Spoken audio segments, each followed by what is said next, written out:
시온 찬양대 그리고 앙상블 귀한 찬양 감사합니다. 늘 수고하는 이대일 찬양단에게도 치아의 말씀을 드립니다.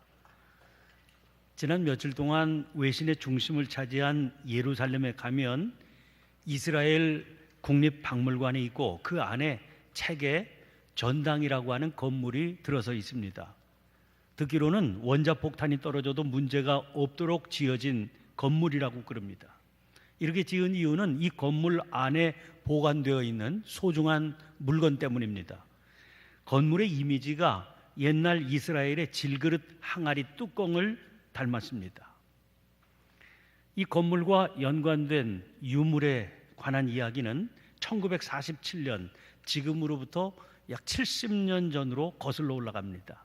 그해 11월 23일 아침인데 히브리 대학의 고고학 교수인 수케닉이라고 하는 분이 한 통의 전화를 받습니다. 아랍 골동품상이 자기를 만나기를 원한다는 전화입니다. 아직 이스라엘이 국가를 이루기 이전이어서 예루살렘은 아랍인이 사는 지역하고 유대인이 사는 지역이 딱 분할이 되어서 철조망으로 막혀 있었습니다. 하는 수 없이 철조망을 사이에 두고 만나야 됐습니다. 골동품상은 철조망 건너편에서 양피지 한 조각을 들어 보여주면서 이게 사해 부근에서 베두인들이 발견한 것이라고 그랬습니다. 모두 두루마리가 3개인데 베들레헴에 사는 아랍 상인이 지금 보관 중에 있다, 그런 얘기지요. 고고학자는 직감적으로 그게 고대에 기록된 두루마리 책의 일부라고 하는 사실을 알아차렸습니다. 그런데 이걸 구입하려면 베들레헴으로 가야 되는 겁니다.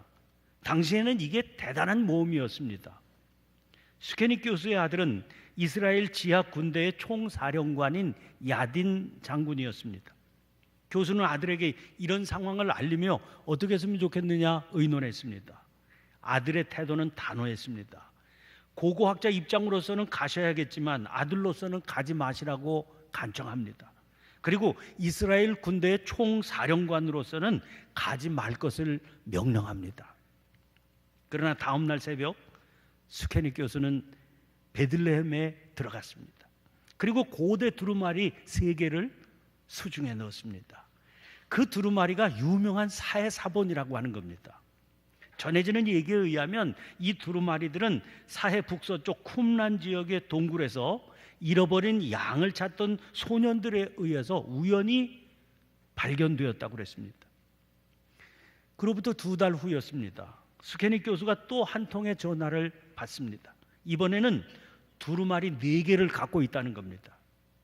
보니까 진품이었습니다. 교수는 즉각 사겠다고 그랬죠. 근데 찾아온 사람은 연락을 끊고 잠적해버렸습니다. 결국 수케닉 교수는 그 두루마리를 손에 넣지 못하고 1953년에 사망하게 됩니다. 나중에 알고 보니까 이 4개의 두루마리는 시리아 정교의 사무엘 대주교라고 하는 사람이 아랍 상인에게서 헐값에 사서 소유하고 있었던 겁니다. 어느 정도 이 대주교는 눈치를 챘기 때문에 이게 진짜 가치가 어느 정도나 되는지를 알아보고 싶어서 중간에 사람을 세워서 한번 떠보았던 거였습니다.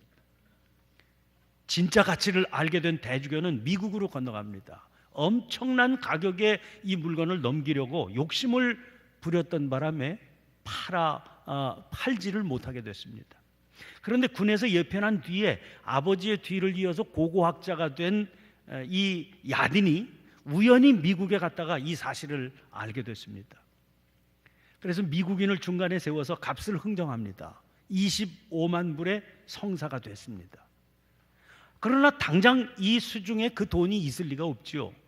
고민하고 궁리하던 끝에 이스라엘로 급히 전보를 쳤습니다.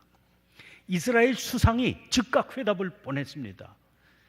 이스라엘 정부가 지불을 보증한다. 반드시 돈을 마련해서 꼭 구입해라. 그런 내용이었습니다. 얼마 후 귀국하는 야딘의 가방에 이 4개의 두루마리가 들어있었습니다. 그 뒤로 야딘은 또 하나의 두루마리, 그러니까 8번째 두루마리를 손에 넣을 수 있었습니다. 이런 극적인 과정을 거쳐서 이스라엘이 손에 넣게 된 이 두루마리들을 안전하게 보존하기 위해서 지은 건물이 바로 저 책의 전당인 겁니다. 한편 1951년부터 1956년까지 고고학자들은 사해의 쿰란 지역 동굴들을 샅샅이 발굴했습니다. 그래서 모두 11개의 동굴에서 약 800개에 달하는 두루마리 책의 일부 혹은 작은 조각들을 찾아냈습니다. 그와 함께 이 두루마리를 필사했던 공동체의 유적들도 발굴해냈습니다. 이 공동체를 학자들은 쿰란 공동체라고 부릅니다. 연구를 해보니까 이 공동체는 성경에 우리가 에세네파라고 그렇게 알려져 있던 그런 사람들 중에 일부입니다. 이들은 세상에 곧 종말이 닥칠 거다 이렇게 믿고 있어서 주전 1세기경에 사해 근처 광야인 쿰란 지역에서 이제 종말을 기다리면서 공동체를 이루며 살았습니다. 그러나 이 공동체는 주후 68년에 유대인 반란을 진압하던 로마 군대에 의해서 완전히 파괴되고 말았습니다. 그때 로마 군대가 쳐들어오니까 그들은 자기들이 그동안 필사해서 보관해 왔던 두루마리 구약 성경과 종교 문헌들을 아까 보신 것과 같은 그런 질그릇 항아리 속에 넣어서 근처 동굴들에 숨겨놓았던 것인데 한 2000년의 세월이 흐르고 난 뒤에 우연히 발견된 거죠. 이게 왜 이렇게 주목을 끌게 되냐 하면 이 사해사본의 가치 때문입니다. 여러분, 기독교는 말씀의 종교, 다시 말해 책의 종교입니다. 모든 게 책에서부터 시작되고 책에 뿌리를 두고 있습니다. 종교적인 상징이나 예배 의식보다도 더 중요한 게 기록된 말씀이거든요. 여기서 지금 책이라고 하는 것은 하나님의 말씀인 성경책을 말하는 거죠. 우리가 기도를 드리지만 기도도 성경의 근거를 두고 이루어진 행위입니다. 종교개혁을 일으켰던 마틴 루터가 제일 먼저 부르짖었던 구호 중 하나가 오직 성경으로만 아니었습니까? 그가 목숨이 위태로웠던 은둔 생활을 하면서도 성경 번역하는 일에만 전적으로 매달렸던 것도 성경이 모든 것의 중심이기 때문입니다. 기독교에서 성경은 그만큼 중요합니다. 그런데 문제가 있습니다. 이 성경은 원본이 없다는 겁니다. 다 사본, 베껴 쓴 겁니다. 게다가 인쇄술이 발명되기 이전의 일이니까 다 손으로 일일이 베껴 쓴 겁니다. 그런데 사해사본이 발견되기 전까지 역사상 가장 오래된 사본으로 알려져 있는 건 마소라 사본이라고 하는 이름이 붙어 있는 성경이었습니다. 이게 주후 10세기경에 필사된 겁니다. 구약 성경 가운데 맨 마지막으로 기록된 성경이 말라기서거든요. 그런데 이게 주전 약 400년경에 기록된 문서입니다. 그러니까 최후에 기록된 성경인 말라기서로부터 따져도요, 이 마소라 사본은 약 1400년이나 지난 뒤에 사본인 겁니다. 이게 해결되기 어려운 문제입니다. 여러분, 사람이 일일이 손으로 베껴 쓴 거 아닙니까? 게다가 구약 성경이 전체 36권이나 뜹니다. 방대한 양이지요. 그 1400년 동안 그 많은 양의 내용을 베껴 쓰고 또 베껴 쓴 것을 다시 또 베껴 써서 남겨진 게 그 결과물이 지금 우리가 가지고 있는 성경이라는 겁니다. 그러니까 베껴 쓰다 보면 사람이니까 실수가 나오게 마련 아닙니까? 근데 이게 다른 문서가 아니라 성경입니다. 하나님의 말씀입니다. 그런데 만약 지금 우리가 읽고 있는 성경이 원래 원본과 사뭇 다른 변질된 내용을 담고 있는 거다, 하나님의 말씀인데 그 문제가 굉장히 심각한 거 아닙니까? 단순히 원본의 내용과 얼마나 차이가 생겼을까, 그런 궁금증을 해결하는 정도의 문제가 아닌 거지요. 그런데 사해사본은요, 주전 1세기부터 주후 60년대 사이입니다. 그러니까 지금부터 2000년 전에 기록된 사본입니다. 그 구약 최후의 성경인 말라기 한 400년경에 기록된 거라고 그랬으니까 그 최후의 성경이 기록된 때로부터 한 300~400년 정도밖에 차이가 나지 않는 그 시대에 기록된 사본이거든요. 마소라 사본하고는 한 1000년 정도 전에 기록된 겁니다. 그러니 이게 흥분이 되지 않을 수가 없지요. 그래서 학자들이 연구를 하게 됩니다. 이 두루마리를 펼쳐놓고 얼마나 우리가 지금 가지고 있는 성경하고 이 그 오래전에 기록된 사본 성경하고 얼마나 차이가 있을까? 무슨 차이가 있을까? 연구를 하지요. 그런데 연구 결과 더 놀라운 사실이 알려지게 됐습니다. 이 사해사본을 놓고 보니까 우리가 지금 읽고 있는 구약 성경의 내용과 대조해도 거의 차이가 없다는 겁니다. 이건 믿기 어려운 기적적인 일이었죠. 그러니까 그때부터 자신감이 생긴 겁니다. 우리가 읽고 있는 이 성경이 원본하고 거의 차이가 없다는 겁니다. 근데 문제는 어떻게 이런 일이 있을 수가 있겠느냐 하는 거예요. 성경을 다 손으로 베껴 썼는데 이렇게 거의 정확한 게 수천 년 동안 내려왔다는 게 믿어지지 않는 거지요. 여러분, 이런 일이 생기는 것은 성경을 필사하는 사람들의 철저함 때문이었습니다. 성경을 사본으로 베꼈을 때 그 필사하던 게 아무나 하는 게 아니고 전문가들이 하는데 그 사람들을 탈무디스트라고 부릅니다. 그들에게 요구되는 철저한 원칙들이 있었습니다. 무려 19가지 이상 요구되는 그런 조건들입니다. 이분들에게는 명석하고 맑은 정신으로 필사를 할 수 있도록 엄격한 절제가 요구됐습니다. 성경을 기록하는 가죽을 파추멘트라고 그러는데 정결한 동물 가죽으로 만들어져야 합니다. 오직 유대인만 이 가죽을 취급할 수 있었습니다. 가죽은 정결한 동물의 힘줄로 한 대 묶어야 됐습니다. 필사하는 사람이 이 옷 입다 저 옷 입다 그러면 그 옷 때문에라도 마음과 태도가 바뀔 수가 있다. 그런 이유로 항상 성경을 필사할 때는 정해진 같은 복장을 입고 필사를 하도록 되어 있었습니다. 성경을 필사할 때 한 페이지당 각 열은 48줄보다 적어도 안 되고 60줄을 넘어서도 안 됐습니다. 그러니까 필사를 할 때 각 페이지에 선을 긋고 시작을 하는 겁니다. 필사할 때 사용하는 잉크는 특별한 방법으로 조제한 검은색 잉크로만 썼습니다. 그냥 만약 이 색 저 색 쓰면 마음이 산란해져서 틀리게 쓰게 될 수 있다. 그런 이유 때문입니다. 글씨와 글씨 사이의 간격은 가능한 한 좁게 써서 머리카락 하나 정도 들어갈 정도로 바짝 붙여 써야 된다 하는 규정이 있습니다. 왜냐하면 혹시라도 나중에 누가 글자와 글자 사이에 다른 거를 추가할 수 없도록 점이라도 찍어 놓을 수 없도록 그렇게 조치를 한 겁니다. 특별히 강조된 것은 기록할 때 글자나 단어를 기억해서 쓰지 말라는 겁니다. 매일 필사만 하는 사람들이니까 하도 오래 하다 보면 성경을 외워서 쓸 수 있지 않습니까? 외우는 구절이 있어도 외워서 쓰지 말고 반드시 읽고 써야 됩니다. 그래서 인증된 사본을 자기 앞에 딱 놓고 각 단어를 기록하기 전에 반드시 그 단어를 소리내어 읽으면서 기록하는 겁니다. 성경의 내용 가운데 하나님, 야훼, 엘로힘 이런 단어가 등장하면 기록하기 전에 그 거룩한 이름이 더럽혀지면 안 된다. 그래서 가서 온몸을 씻고 와서 그 단어를 기록하는데 지금까지 쓰던 펜이 아니라 새 펜으로 쓰도록 되어 있습니다. 성경 필사 중에는 심지어 왕이 들어온다 할지라도 일어서지도 않고 쳐다보지도 못하게 했습니다.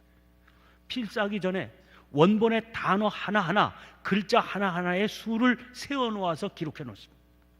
그래서 한 2페이지에 글자가 몇 개 있다, 단어가 몇 개 있다를 옆에다가 기록을 해놓습니다. 그럼 필사가 끝나면 감독하는 사람이 있는데 사본하고 정확하게 이게 일치하는지 대조했습니다.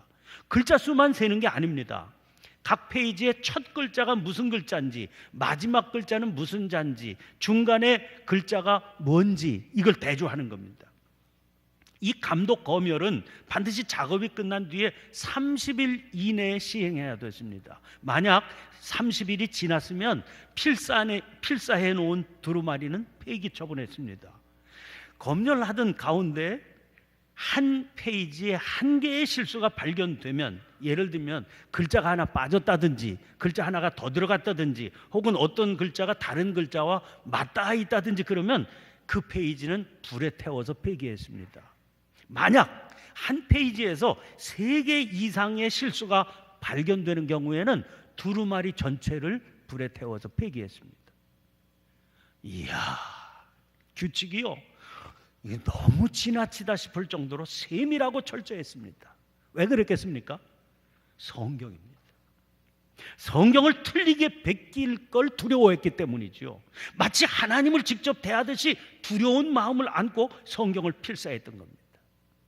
그렇게 했는데도 불구하고 오랜 세월 필사가 거듭되다 보니까 이제 후대에 와서 각 시대의 사본들을 철저하게 대조해 보면 사본끼리 미세한 차이가 생겼습니다. 제가 미세한 차이라고 그렇게 말씀드렸는데, 예를 들면 같은 의미를 지닌 다른 단어를 사용했다든지 하는 이런 식의 아주 미미한 겁니다. 만약 그렇더라도 그냥 넘어가지 않았습니다. 여러분, 우리가 지금 성경을 읽다가 보면 페이지 밑에 각주가 있지요. 그 각주 가운데 가끔 어떤 사본에는 이렇게 되어 있다, 이런 기록이 나오지 않습니까? 반드시 그렇게 표기하도록 그렇게 규정을 정해 놓았기 때문에 그런 게 등장한 겁니다. 이것은 이 성경이 오늘 우리 손에 들어와 읽을 수 있게 되기까지의 과정 가운데 지극히 일부에 불과한 사례입니다. 역사의 과정 하나하나가 참 극적이었습니다. 그리고 그 과정에 수많은 사람들의 헌신과 수고가 깃들어 있습니다. 심지어는 이 일을 위해서, 성경을 그대로 보존하는 일을 위해서 자기 생명까지 바쳤던 분들도 허다하게 있습니다. 그러므로 성경 그 자체의 존재만으로도 이건 참 놀라운 간증이 될 정도입니다. 도대체 성경이 뭐길래 그런 정성을 쏟아야 되겠을까요? 이 하나님의 말씀이기 때문입니다. 하나님께서는 성경을 통해서 당신의 말씀을 주셔요. 우리는 기도하는 가운데 환상을 볼 수도 있고요, 꿈을 꾸다가 직통 계시를 받을 수도 있습니다. 그렇더라도 반드시 성경을 통해서 검증을 받아야 됩니다. 성경을 벗어난 진리란 없기 때문이지요. 아무리 그럴듯해도, 아무리 생생하고 아무리 분명해도 성경의 가르침을 벗어난 환상, 성경의 길을 떠난 계시 다 거짓입니다. 그래서 성경만이 진리의 기준이 되는 겁니다. 어떻게 그걸 알 수 있습니까? 어떻게 성경만이 진리라고 그렇게 자신 있게 말할 수 있는 겁니까?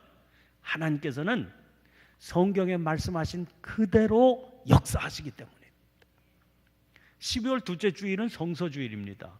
하나님의 말씀인 성서의 중요성을 강조하고 그 소중한 가치를 가르치고 우리 삶에 가까이 할 수 있도록 독려하는 주일이지요. 여러분, 성경이 왜 중요합니까? 말씀드린 대로 성경은 약속입니다. 하나님께서 우리들에게 주시는 약속입니다. 그런데 하나님은 신실하십니다. 약속한 것을 반드시 이루십니다. 그러므로 하나님의 약속은 그대로 이루어진다고 믿어야 됩니다. 그 사실을 믿는 사람이 믿음으로 사는 사람이지요. 그런데 아시다시피 지금은 예수님 오시기를 기다리는 강림절 기간입니다. 성서주일인 오늘은 강림절 둘째 주일입니다. 아니, 이렇게 정해진 게 어떻게 우연이라고 할 수 있겠습니까? 강조하기 위해서 제가 다시 말씀드리지만 성경은 약속의 말씀입니다. 구약은 문자 그대로 구약, 옛 약속입니다. 중심 내용은 하나님의 아들 메시아를 보내주시겠다, 그런 약속입니다. 신약은 신약, 문자 그대로 새로운 약속이지요. 구약의 약속이 그대로 성취되었다 하는 선언을 담고 있습니다. 그래서 복음서를 읽다가 보면 기록된 바, 기록된 대로, 기록된 것과 같이 이런 표현들이 거듭 여러 차례 등장을 하는 겁니다. 예수님은 구약에 약속하신 그대로 오셨습니다. 그리고 약속하신 말씀 그대로 사셨고 약속대로 돌아가셨습니다. 그리고 약속대로 다시 사셨습니다. 고린도 15장 3절 4절 말씀 보세요. 내가 받은 것을 먼저 너희에게 전하였노니 이는 성경대로 그리스도께서 우리 죄를 위하여 죽으시고 장사 지낸 바 되셨다가 성경대로 사흘 만에 다시 살아나사. 그런데요, 이 약속은 다시 새로운 약속으로 이어집니다. 그것은 다시 오신다는 약속입니다. 사도행전 1장 11절입니다. 갈릴리 사람들아 어찌하여 서서 하늘을 쳐다보느냐. 너희 가운데서 하늘로 올려지신 이 예수는 하늘로 가심을 본 그대로 오시리라 하였느니라. 지금 우리는 교회의 시대에 살고 있거든요. 교회의 시대는 이 약속을 붙들고 믿음으로 기다리는 시대입니다. 그래서 교회를 기다림의 공동체라고 하는 겁니다. 약속의 성취가 언제 이루어질지 우리들은 알 수 없습니다. 그날과 그때는 아무도 모르나니 하늘에 있는 천사들도 아들도 모르고 아버지만 아시느니라 하시지 않았습니까?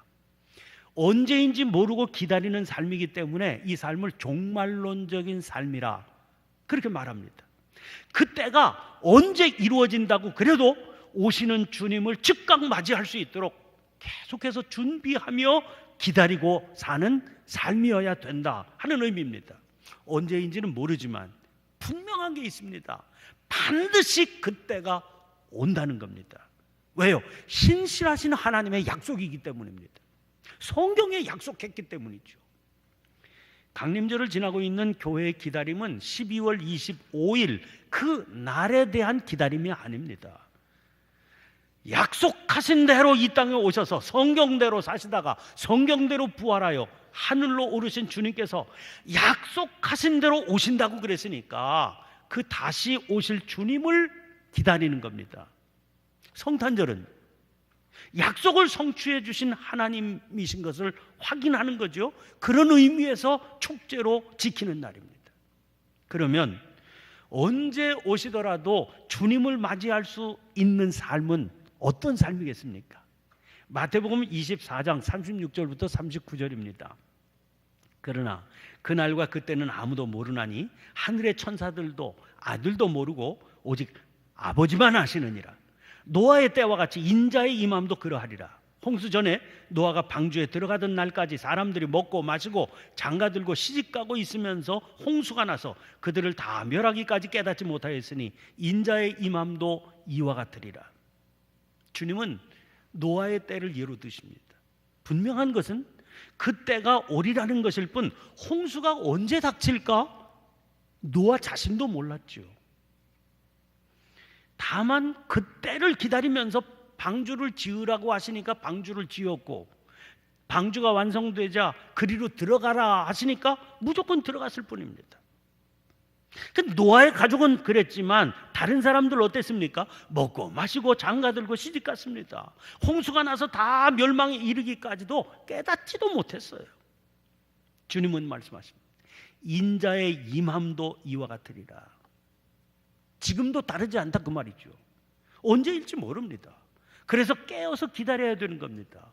그 일이 언제 일어난다 할지라도 마치 단장한 신부가 신랑을 맞이하듯이 할 수 있도록 준비하고 있어야 됩니다. 그것은 노아처럼 사는 일입니다. 한마디로 하나님께서 주신 약속의 말씀을 믿음으로 붙들고 그대로 삶으로 살아내는 거죠. 연말 강림절을 보내면서 한 해를 돌아봅니다. 장로님도 기도하시는 가운데 말씀하셨지만 올해는 북한의 김정은의 핵도발로 어지러웠던 한 해였습니다. 전쟁의 위협이 그 어느 때보다도 강했습니다. 그러다 보니까 반도의 남쪽도 외면할 수 없는 현실이 전개되었습니다. 미국 대통령이 방한을 해서 정상회담이 열렸을 때 주목받았던 내용이 뭡니까? 신무기 도입에 관한 내용 아닙니까? 얼마 뒤에 요 며칠 전에 새 정부가 들어선 이후 국회에 제출한 첫 번째 새해 예산안이 통과됐습니다. 국방 예산은 7% 증액됐습니다. 43조 2천억 원입니다. 정부가 이만큼 책정해 주세요 제출한 안보다 무려 404억 원이 국회의원들을 통해서 증액이 됐습니다. 시대가 그런 시대라고 말합니다. 우리만 그런 게 아닙니다. 이웃나라 일본도 군비 강화에 열을 내고 있습니다. 바야흐로 무력의 시대가 전개되고 있는 겁니다. 상황이 상황이니만큼 모두 이건 어쩔 수 없는 일이다, 이게 현실이다, 그렇게 생각할 겁니다. 그러나 우리는 이런 시대에 하나님의 말씀에 귀를 열어야 됩니다. 이사야서 2장 4절입니다. 그가 열방 사이에 판단하시며 많은 백성을 판결하시리니 무리가 그들의 칼을 쳐서 보습을 만들고 그들의 창을 쳐서 낫을 만들 것이며 이 나라와 저 나라가 다시는 칼을 들고 서로 치지 아니하며 다시는 전쟁을 연습하지 아니하리라. 야, 이 말씀대로 이루어진다면, 정말 그럴 수만 있다면 얼마나 좋겠습니까? 그러나 대부분의 사람들은 아마 생각할 겁니다. 야, 그건 책에 써 있는 얘기지, 기대가 그렇다는 거지, 이게 현실이냐? 현실은 그와 달라, 그렇게 생각하겠죠. 그러면 우리 믿음의 사람들은 어떻게 해야 됩니까? 사람들이 비현실적이라고 판단하는 말씀의 내용을 그대로 붙들고 믿어야 됩니다. 신실하신 하나님의 약속이기 때문입니다. 그리고 진실로 믿는 사람은 그 말씀대로 따라서 합니다. 실제로 그런 사람이 있었습니다. 2014년 세상을 떠난 독일의 크리스티안 휘러 목사입니다. 그는 1980년 가을 당시 동독 치하였던 라이프치히에 소재한 니콜라이 교회 122대 목사로 부임했습니다. 그리고 이 교회에서 1982년부터 월요 평화 기도회를 열었습니다. 엄중한 공산 치하에 살면서 평화 시위를 이끌었습니다. 이 평화 기도회의 주제 성구가 칼을 쳐서 보수부로였습니다. 당시 동독에서는 모든 서적을 인쇄할 때에는 정부의 승인을 받아야 출판이 된다 하는 법이 있었습니다. 그런데 다만 직물, 그러니까 천 위에 인쇄하는 것은 그 법에 적용을 받지 않았습니다. 평화시위대는 이 점을 이용했습니다. 직물로, 천으로 배지를 만들어서 그 위에 이 성구를 인쇄했습니다. 그래서 이 배지를 청바지에도 붙이고 재킷에도 붙이고 스웨터에도 꼬매서 붙이고 다녔습니다. 정부가 이 성구를 두려워했습니다. 경찰들에게 이 배지를 모두 떼어내라, 그런 명령을 내렸습니다. 경찰들조차 그런 명령 내리는 정부를 비웃게 되었습니다. 이 기도회가 7년 동안이나 계속됐습니다. 두려워진 동독 정부는 결사적으로 비밀 경찰을 투입해서 기도회를 방해했습니다. 그런데 시간이 흐르면 흐를수록 사람들이 더 많이 모였습니다. 1989년 10월에는 무려 6천 명의 사람들이 예배당안을 채웠고 교회 밖에는 무려 7만 명의 인파가 거기 합류했습니다. 나중에 동독 공산당 고위 관계자였던 진더만이라는 사람이 이런 회고를 남겼습니다. 그저 촛불만 들고 기도와 행진만 하는 데에는 속수무책이었습니다. 그 기도의 결과가 뭡니까? 베를린 장벽이 무너지고 독일이 통일된 겁니다. 휘러 목사가 생전에 썼던 자서전 그리고 우리는 거기에 있었다, 이 책이 지난 2015년 우리나라에서도 출판됐습니다. 그는 이 책 머리에 실린 한국의 독자들에게 보내는 인사말에 이렇게 썼습니다. 그것은 겨자씨만큼이나 작게 시작되었다. 하나님을 향한 전적인 신뢰와 정기적인 기도로 헌신한 이 작은 사역을 하나님께서 이토록 크게 사용하실지는 그 누구도 몰랐다. 피 한 방울 흘리지 않고 강력한 공산주의 체제를 붕괴시킨 평화혁명이며 성경적 방법이 낳은 기적이었다. 사랑하는 성도 여러분, 그가 말한 성경적 방법이 낳은 기적에 눈을 돌려야 됩니다. 이걸 믿음으로 붙들어야 됩니다. 세상은요, 신문에 눈길을 두고 방송에만 귀를 엽니다. 믿음의 사람들도 균형을 잃어버려서는 안 되는 겁니다. 여러분, 신문 기사가 방송에 떠드는 얘기들이 다 진실입니까? 얼마나 많은 가짜 뉴스가 지금 판을 치고 있는 겁니까? 이런 세상에서 우리가 어떻게 진실을 여부를 가려낼 수 있습니까?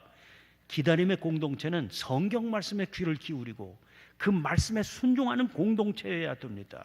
우리는 이 믿음을 다지고 또 다져야 됩니다. 하나님의 말씀만이 분명한 진실인 겁니다. 그리고 하나님께서는 그 말씀으로 지금도 이 세상을 다스리고 계십니다. 여러분, 약속은 반드시 이루어집니다. 하나님께서는 오늘도 기적을 이루어내십니다. 어디 그게 남북 관계나 거창한 국제 정세에만 해당이 되겠습니까?